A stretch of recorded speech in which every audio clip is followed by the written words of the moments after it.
Good afternoon, everybody. Let me be clear. President Trump and his entire administration stand fully behind the heroic men and women of ICE and will always uphold law and order in the United States of America. The deadly incident that took place in Minnesota yesterday occurred as a result of a larger, sinister, left-wing movement that has spread across our country, where our brave men and women of federal law enforcement are under organized attack. Right now, immigration and customs enforcement officers are facing a 1,200% increase in assaults, a 3,200% increase in vehicle rammings, and an 8,000% increase in death threats. ICE agents are faithfully enforcing federal law to protect the safety of the American people by removing criminal illegal aliens from our country, which is exactly what nearly 80 million Americans elected President Trump and Vice President JD Vance to do. Radicals in the Democrat Party are furious over this. They don't want our border secured or criminal illegal aliens being removed. As a result, Democrats are impeding immigration enforcement operations daily, creating extremely heightened and dangerous circumstances that make it nearly impossible for the men and women of law enforcement to simply do their jobs. Democrats are calling to defund federal law enforcement agencies who are protecting public safety, and Democrats are calling to abolish ICE and defund the police. That will never be allowed to happen under this president and vice president. The Trump administration will redouble our efforts to get the worst of the worst, criminal illegal alien killers, rapists, and pedophiles off of American streets. The Department of Homeland Security will continue to operate on the ground in Minnesota, not only to remove criminal illegal aliens, but also to continue conducting door-to-door investigations of the rampant fraud that has taken place in the state under the failed and corrupt leadership of Democrat Governor Tim Walls. Taxpayers have been ripped off to the tune of billions of dollars in this one state alone, and that is going to end, and people are going to be held accountable. The Trump administration has activated thousands of federal agents, doubled the number of U.S. attorneys in the DOJ office in Minneapolis, and surged resources to hold fraudsters accountable and demand justice for law-abiding American taxpayers and citizens across our country. And that's what brings the Vice President out here with me today to discuss all the Trump administration is doing and to make an additional important announcement on this front. So please, Mr. Vice President, will be joining us now.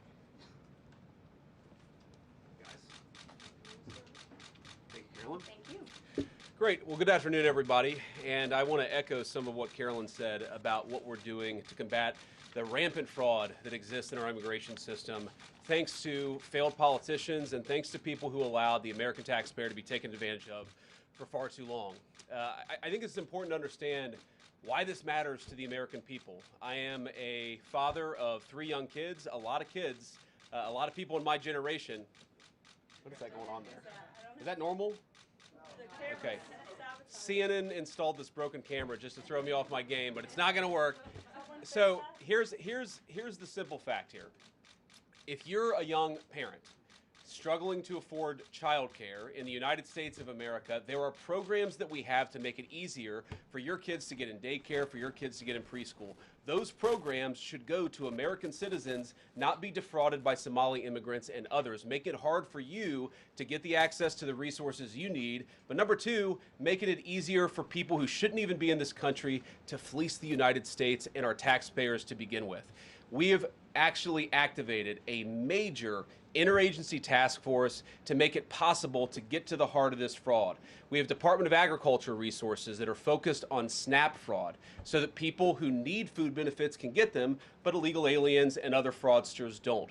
We have over 1,500 subpoenas that the Department of Justice has issued to get to the heart of the fraud ring. We've done almost 100 indictments, mostly Somali immigrants, but also a few others. And of course, we're looking in with broad investigatory authority to a number of the instances of wrongdoing that we've seen in Minneapolis, but we also want to expand this. We know that the fraud isn't just happening in Minneapolis, it's also happening in states like Ohio. It's happening in states like California. And so what we're doing in order to help coordinate this remarkable interagency effort from the Trump administration, but also to make sure that we prosecute the bad guys and do it as swiftly and efficiently as possible, is we are creating a new Assistant Attorney General position who will have nationwide jurisdiction over the issue of fraud. Now, of course, that person's efforts will start and focus primarily in Minnesota, but it is going to be a nationwide effort because, unfortunately, the American people have been defrauded in a very nationwide way.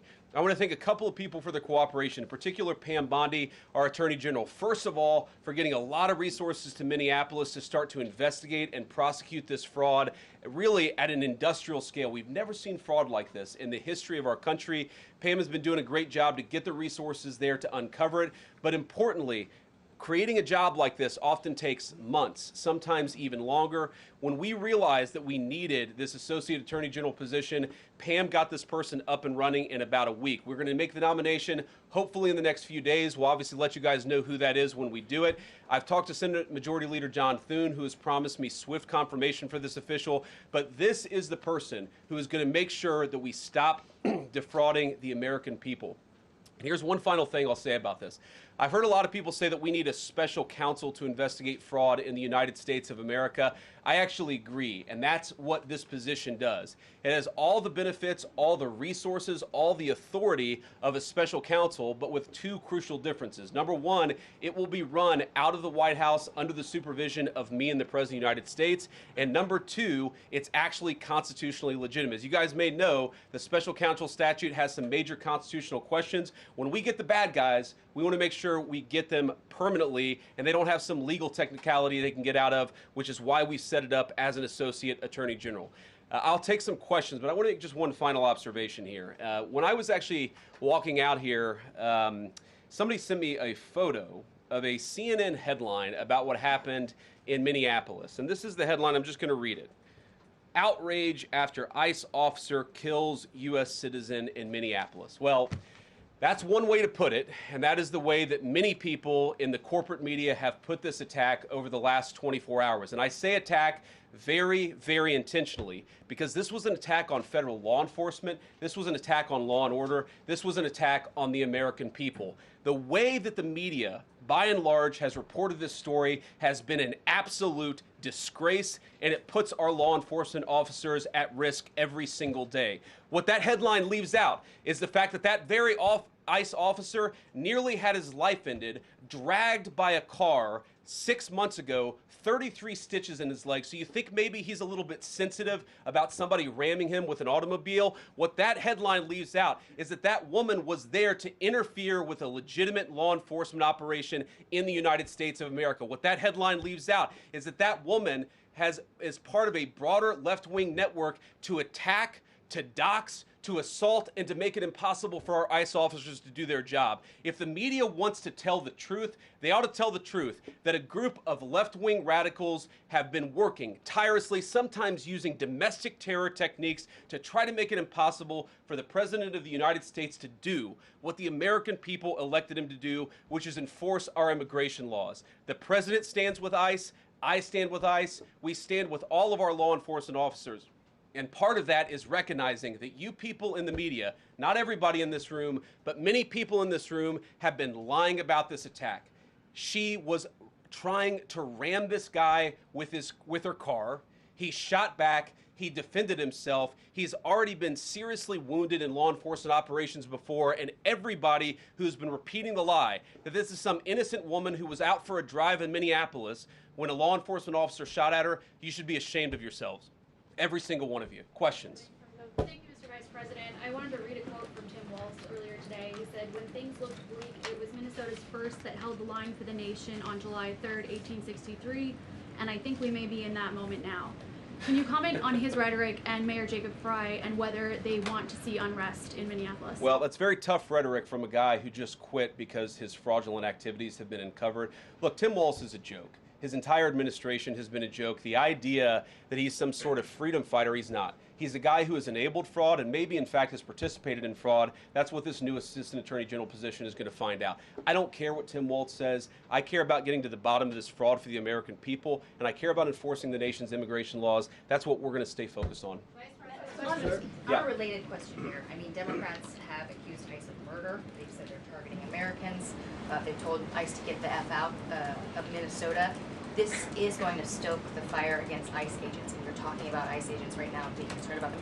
What, if anything, is the administration going to do to make sure these folks are protected during these protests? But also, should DHS sort of revisit their procedures here? I mean, nobody wants to see an American killed. Are there changes that need to be made to make sure something like this doesn't happen again? Look, first of all, of course, nobody wants an American citizen to be killed. This is absolutely a tragedy, but it's a tragedy of the making of the far left. They have radicalized a very small segment of the population, taught them that ICE agents are engaging in wide-scale violation of people's rights.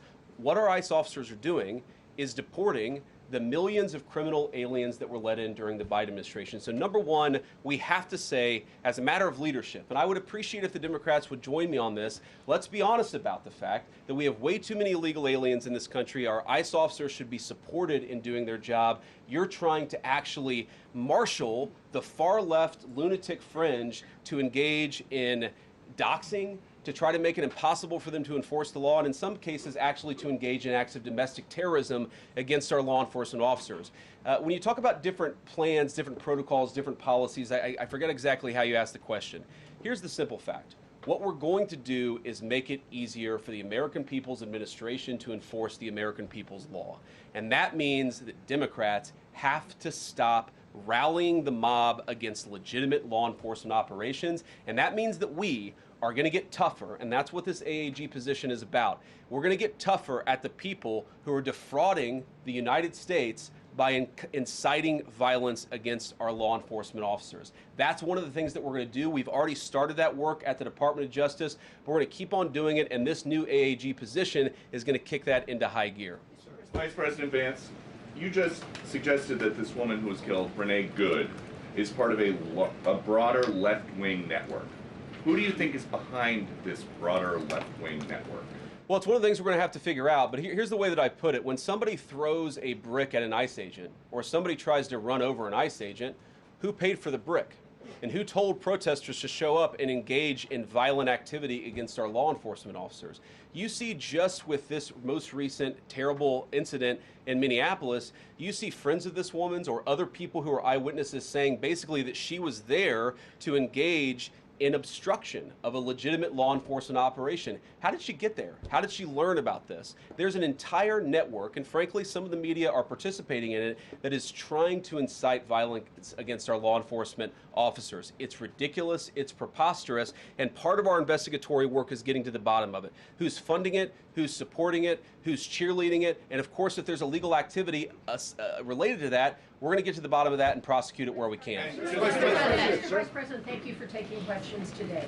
Is there a risk with you describing her as a deranged leftist, talking about very specific facts of these events, when an investigation is just beginning? Are you preempting a thorough investigation by drawing such conclusions? And have you received any information beyond the videos we've seen publicly about this individual, her specific acts, that has informed your point of view? Well, first of all, the Department of Justice is going to investigate this. The Department of Homeland Security is already investigating this. But the simple fact is, what you see is what you get in this case. You have a woman who is trying to obstruct a legitimate law enforcement operation. Nobody debates that. You have a woman who aimed her car at a law enforcement officer and pressed on the accelerator. Nobody debates that. I can believe that her death is a tragedy, while also recognizing that it's a tragedy of her own making and a tragedy of the far left, who has marshaled an entire movement, a lunatic fringe, against our law enforcement officers. I think what is clearly happening here, and it's going to keep on happening unless the Democrats wake up and say, you know what, you don't have to agree with our immigration policies. You don't have to agree with what the president or the vice president believe about immigration enforcement, but why don't you take this to the ballot box? Why don't you vote? Why don't you organize? Instead, what some of them are doing What some of them are doing is encouraging people to get violent with our law enforcement officials. It's disgraceful, and it's got to stop. Mr. President, Yeah. just to follow up on that question, and again, thank you for taking questions, Mr. Vice President. There's clearly a lot of emotion in Minnesota, across the country, over this incident. You're calling Renee Good a deranged leftist. There's been heated rhetoric that we've also heard from officials. What responsibility do you and the president have to diffuse some of the tension that we are seeing play out in Minnesota, bring down the temperature as this investigation is unfolding? What we have a responsibility to do is to protect the people who are enforcing the law and protect the country writ large. Whether you're Democrat or Republican, you deserve to have the people's laws enforced in the United States of America. Now, again, I'm not happy that this woman lost her life. I'm not happy that this woman was there at a protest violating the law by interfering with a law enforcement action. I think that we can all recognize that the best way to turn down the temperature is to tell people to take their concerns about immigration policy to the ballot box. Stop assaulting and stop inciting violence against our law enforcement officers. That's the best way to take down the temperature. And we're not going to give in to terrorism on this. And that's exactly what's happening. People trying to antagonize, to commit acts of violence. They throw bricks at them. Sometimes they shoot at them. Sometimes they dox them. Sometimes they go to their place of residence and harass their families. This is classic terrorism. And we cannot say that when a far left fringe is inciting violence against our brave law enforcement officials, that we're no longer going to enforce the law. That's rewarding the very people who are engaged in this garbage. The actual reward that they just got is a new assistant attorney general who is going to prosecute and investigate this stuff even more aggressively than before. Yeah. Thanks for taking my question. So the head of Minnesota's investigations agency says that the U.S. Attorney's Office has essentially cut off the state investigations agency's access to the investigation. What is the precedent for that, and why shouldn't the Minnesota officials on the ground have access and evidence to work on this investigation? First of all, I wish the state officials in Minnesota would investigate why you have so many people who are using their vehicles and other means to actually interfere with a legitimate law enforcement operation. The precedent here is very simple. You have a federal law enforcement official engaging in federal law enforcement action. That's a federal issue. That guy is protected by absolute immunity. He was doing his job. The idea that Tim Walls and a bunch of radicals in Minneapolis are going to go after and make this guy's life miserable because he was doing the job that he was asked to do is preposterous. The unprecedented thing is the idea that a local official can actually prosecute a federal official with absolute immunity. I've never seen anything like that. It would get tossed out by a judge. So what I'd like Minnesota to focus on is the real issue, that they're encouraging people. Minneapolis officials are encouraging people to commit violence against ICE officials. It's ridiculous. It's got to stop. Go ahead. Mr. President, thank you. You said earlier that there's a left-wing network to attack, to dox, to assault, and make it impossible for ICE officers to do their job. You told my colleague just now that there's an investigation going on into that network. Yep. So if everything that you say is true, how does being part of that network justify being shot? Well, being part of the network doesn't justify being shot, but ramming an ICE officer with your car, that's what justifies being shot. It's not a good thing, by the way, but when you force somebody to engage in self-defense, it's almost a preposterous question. I'm not saying that funding some of this stuff justifies capital punishment. Nobody would suggest that. The reason this woman is dead is because she tried to ram somebody with her car and that guy acted in self-defense. That is why she lost her life, and that is the tragedy. Now, there may be other violations of the law and other penalties that are associated with those violations of the law. For example, if you are funding violence against our law enforcement officers, I'm not a prosecutor. My guess is that's not the sort of thing that earns capital punishment, but it should sure as hell earn you a few years in prison if you're funding the effort to try to assault our law enforcement officers. I'm sorry, guys, what's going on here? You guys are meant to report the truth. How have you let yourself become agents of propaganda of a radical fringe that's making it harder for us to enforce our laws? You just asked me a question that presumed that the reason why this woman died is because she was engaged in legitimate protest. She tried to run somebody over with her car, and the guy defended himself when that happened. Next question. The investigation is still ongoing. I said next question. Mr. Vice President, I mean, you presumably watched the video yourself. There's not the slightest doubt in your mind, having viewed it, that the victim, you still believe that she deliberately tried to ram him despite seeing this video? Look, I don't know what is in a person's heart or in a person's head, and obviously we're not going to get the chance to ask this woman what was going on. What I am certain of is that she violated the law. What I am certain of is that that officer had every reason to think that he was under very serious threat for injury or in fact, his life. What I'm certain of is that she accelerated in a way where she ran into the guy. I don't know what was in her heart and what was in her head, but I know that she violated the law, and I know that officer was acting in self-defense. It raises an interesting point, though. Look, if people want to say that we should have a legitimate debate about, what was she really doing, right? Was she panicking when she drove into this officer, or was she actually trying to ram him? That's a reasonable conversation. What's not reasonable is for so many of you to plaster all over the media that this was an innocent woman and that the ICE agent committed murder, which is what many of you have said explicitly and some of you have said implicitly. That's what I have an objection to. The idea that this was not justified is absurd, and I think everybody knows it in their heart. Yeah. Mr. Vice President, in the green jacket. Taking down the temperature, it seems like political violence is ratcheting up and riots could be around the corner. What steps does the administration have planned to try to unite America? Average people on both political sides are so tired of fighting with each other, and I think all the journalists in this room could agree with me that we don't want to be part of the problem. Do you have any words to unite America? I know you don't want to be a part of the problem, and I think that's true of a lot of you. I'm not sure it's true for everybody, because the reporting over this has been one of the biggest scandals I've ever seen in media. I've never seen a case so misrepresented and misreported when you have a guy who was defending himself and is now being treated as some sort of federal assassin by so many of the people in this room. First of all, let me say about crime. You mentioned violence. One of the things we're proudest about is that you saw violent crime over the last year drop by 20%. Why is that drop by 20%? Is it because we're attacking our law enforcement officers, or is it because we in the administration are empowering our law enforcement officers to enforce the law? I think that's one of the ways you take down the temperature, is you make people feel more secure and safe in their person and property. That's why we care so much about protecting our law enforcement, because it accrues to the benefit of the entire national community. I think that we can absolutely talk about the ways in which, we can lower the temperature by discussing differences in a reasonable and rational way. Again, I'm happy to talk with any congressional Democrat or any of you about our immigration policy, about why I think it's necessary, about why I think it's in the best interest of the country, about why the President of the United States was elected to actually enforce the border for the first time in at least 4 years. So here's the problem. That's not the debate so many people are having.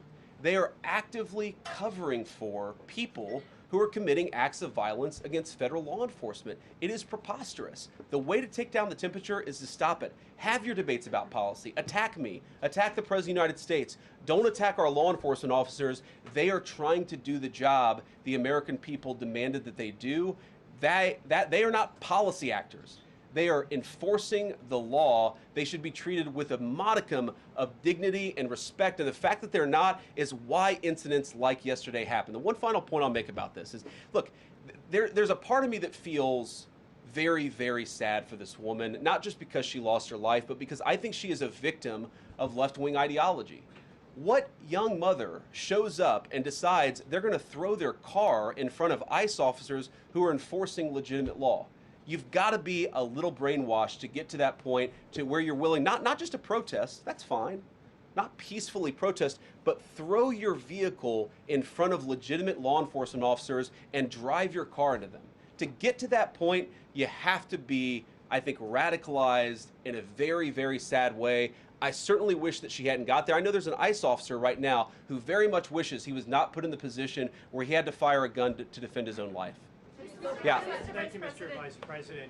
What's your message, following up on that, what's your message to the leaders in Minnesota, the governor of Minnesota, the mayor of Minneapolis, to calm down the situation on the ground, on the streets? What's your message also to those protesters who saw that video in a completely different way than you saw that video? Well, first of all, I think if you watch every angle of that video, there is one angle where if you squint, you can maybe tell yourself that it's not clear what happened. But when you look at all angles of that video, it is very clear that her vehicle went right for the guy. She actually collided with him. And then that's, of course, when he fired his shots. That's obvious, okay? So what I'd say to the protesters is, by all means, protest peacefully, but make this about ideas. Make this about disagreement with our policy. Don't use your protest as a justification or an encouragement for people to go and incite violence and participate in violence against our law enforcement officials. To the people on the ground in Minneapolis, meaning the local officials in Minneapolis from Tim Walls on down, I'd say, look, why can't you just disagree with a given piece of immigration policy without turning law enforcement into the enemy? And think about, for example, a criminal law, where a police officer goes and arrests somebody because they violated a criminal law. If you're mad about that, go and protest the politician who passed that law. Don't attack the police officer who's just doing their job. We had a wide open border under Joe Biden. I happen to think it's a good thing the President of the United States has closed it down. If you think that's a bad idea, criticize this administration for a policy decision. Don't attack our people for enforcing the law, because I guarantee you go to ICE, there are black people and white people, there are Democrats and Republicans, they are patriotic Americans who are trying to enforce the law. Attack me, lay off of our ICE agents. Yeah, in the blue, all the way, yeah. Yeah, thank you, Mr. Vice President. You've called on Tim Walls to resign. Can you lay out the case as to why he should step down? Well, look, I think Tim Walls should resign because it's very clear either that he knew about the fraud in Minneapolis, he knew about the welfare fraud, or at the very least he looked the other way. I mean, this is not like Lex Luthor, right? This is not movie villain fraud. This is the lowest IQ possible fraud. This is, we're going to take the absence of kids and set up a daycare center where there are no children, and we're going to call our early childhood education center the Quality Learing Center.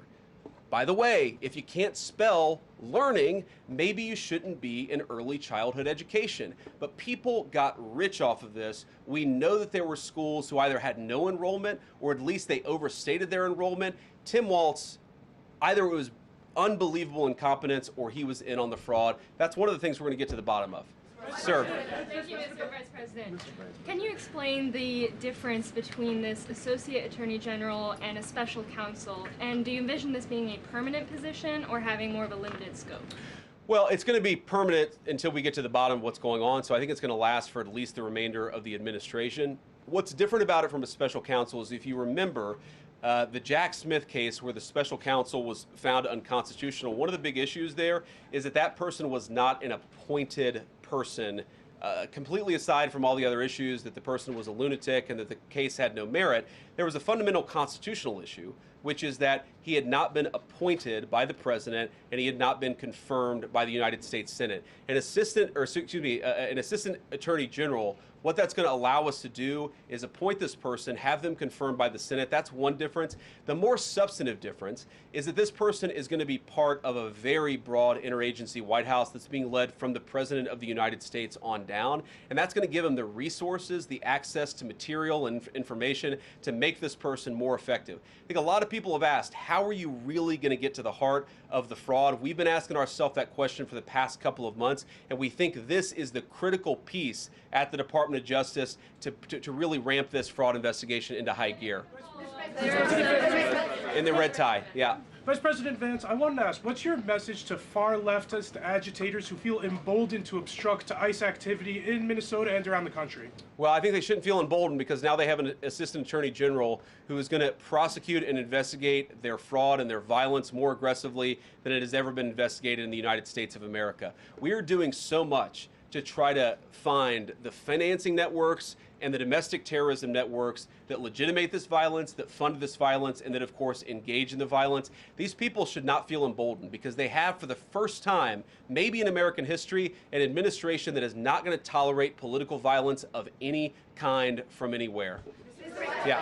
We made clear today that the entire weight of the federal government is behind these ICE agents and this ICE agent in particular, there is still a federal investigation happening on the ground. Does that mean that they are not looking into this ICE agent at all? They are just focused on the woman who was in the car? What is the investigation if the federal government has already determined that its weight is behind this ICE investigation? So what do you mean when you say investigation? Do you mean investigation of the shooting yesterday or of the fraud that's happening in Minneapolis? Yesterday. Okay, look, DHS, as I understand it, has an investigation already ongoing. I know that other organs of our government are looking at this. So yes, there's certainly an investigation that's happening right now.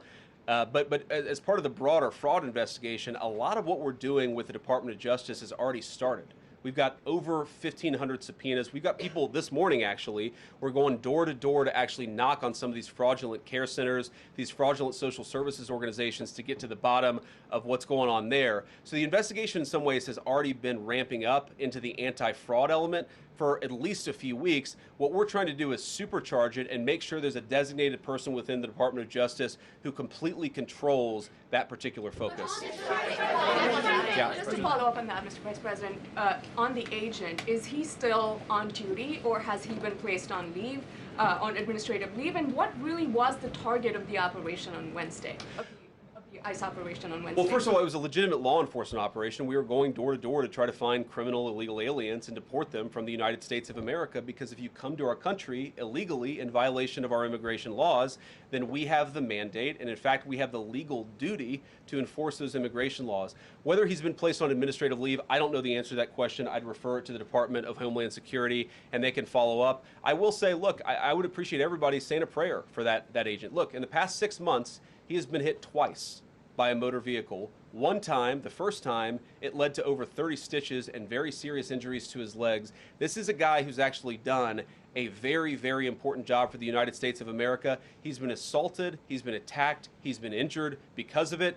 He deserves a debt of gratitude, and I think the media prejudging and talking about this guy as if he's a murderer is one of the most disgraceful things I've ever seen from the American media. Yeah. Vice President, what is your specific role in the future of Venezuela? And I'm wondering, could you confirm reports that the Director of National Intelligence, Tulsi Gabbard, was kept out of the planning for the operations because of her past concerns about military involvement in Venezuela? So I've heard a couple of things. One, that I was kept out of the planning for the Venezuela operation, that's false. And another, that Tulsi was kept out of the planning for Venezuela operations, that's completely false. Look, we're all part of the same team.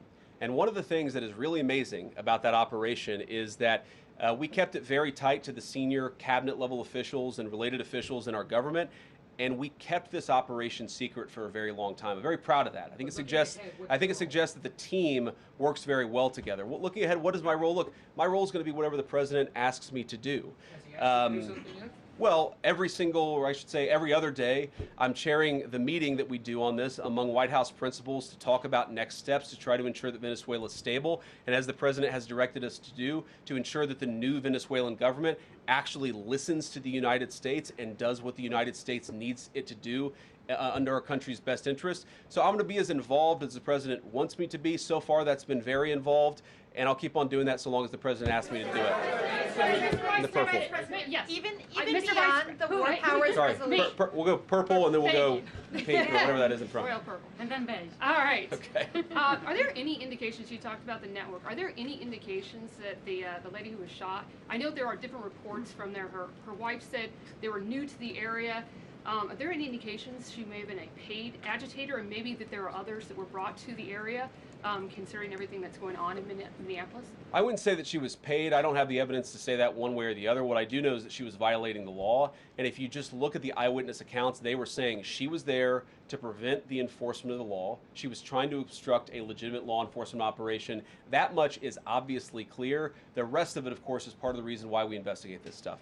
Yeah. Mr. Vice President, even beyond the War Powers resolution today, Congress has bucked President Trump on issues like tariffs. Are you concerned that President Trump is losing his grip on Republicans in the Congress, and what are you going to do about it? No, I'm not concerned at all. First of all, we talked to some of the senators who were going to vote the wrong way, in my view, on this resolution today. Much of their argument was based more on a legal technicality than any disagreement in policy. If you look at the people who actually voted, every single one of them have supported the administration's plan. Second of all, as the president, I believe himself, has already said, every president, Democrat or Republican, believes the War Powers Act is fundamentally a fake and unconstitutional law. It's not going to change anything about how we conduct foreign policy over the next couple of weeks, the next couple of months, and that'll continue to be how we approach things. Go ahead.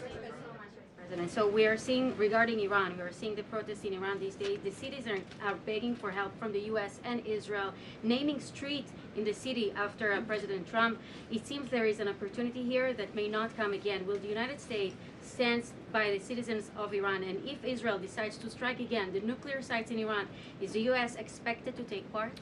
Well, look, we certainly stand by anybody who's engaged in peaceful protest, anybody who's trying to exert their rights for free association and to have their voices heard. Obviously, the Iranian regime has a lot of problems. And as the President of the United States has said, the smartest thing for them to have done, it was true 2 months ago, it's true today, is for them to actually have a real negotiation with the United States about what we need to see when it comes to their nuclear program. I'll let the President speak to what we're going to do in the future, but we certainly stand with anybody across the world, including the Iranian people who are advocating for their rights. I'll take just a couple more questions. Yeah, go ahead. Thank you very much, Mr. Vice President. Concerning Venezuela, how would you assure the Caribbean region that they will remain a zone of peace? Because some member states in the region are concerned. Well, look, the President had a very productive phone call with the President of Colombia yesterday, and we continue to talk at all levels of government with a number of our friends in the Caribbean region. I actually think this is really good for peace in the Caribbean, because when you take away a major source of illegal cartel revenue, which is the cocaine trade, the fentanyl trade, other sources of illicit revenue, you actually remove the power of one of the main destabilizing forces in Latin America and in the Caribbean. I really do think, look, we say it all the time, this is the President of peace. One of the ways that you establish peace in your own hemisphere is to make it clear that the United States is going to be respected, that the United States is willing to take power away from criminal cartel organizations and give it to legitimate governments. That's how we see the future of the Western Hemisphere, and we think it's going to be much more peaceful than it was certainly under Joe Biden. I'll take one more question. Go ahead. Mr. Vice President, thank you. On Greenland, do you have a message for European leaders? Many in Europe reject the idea that the island could be for sale. Well, first of all, Secretary Rubio, I believe, is meeting with the leaders of Denmark and Greenland next week, I want to say it is, but maybe it's the week after that. We'll continue to deliver some of these messages in private, some of them in public, but I guess my advice to European leaders and anybody else would be to take the President of the United States seriously. What has he said about Greenland? Set to the side the crazy overreactions that I've seen from the press and from certain people in Europe. What has the President said? Number one, Greenland is really important, not just to America's missile defense, but to the world's missile defense. Number two, we know that there are hostile adversaries that have shown a lot of interest in that particular territory, that particular slice of the world. So what we're asking our European friends to do is to take the security of that landmass more seriously, because if they're not, the United States is going to have to do something about it. What that is, I'll leave that to the President as we continue to engage in diplomacy with our European friends and everybody on this particular topic. And again, thank you all for listening. Thanks for taking questions. And I just ask you, look, this is politics, and often Republicans and get in arguments with the press about things, and I understand that. I think it's really irresponsible for you guys to go out there and imply or tell the American people that a guy who defended himself from being rammed by an automobile is guilty of murder. Be a little bit more careful. We're going to talk about toning down the temperature, which I know the President wants to do, and I certainly want to do. One of the ways we tone down the temperature is to have a media that tells the truth. I encourage you all to do that. God bless you. Happy New Year, guys.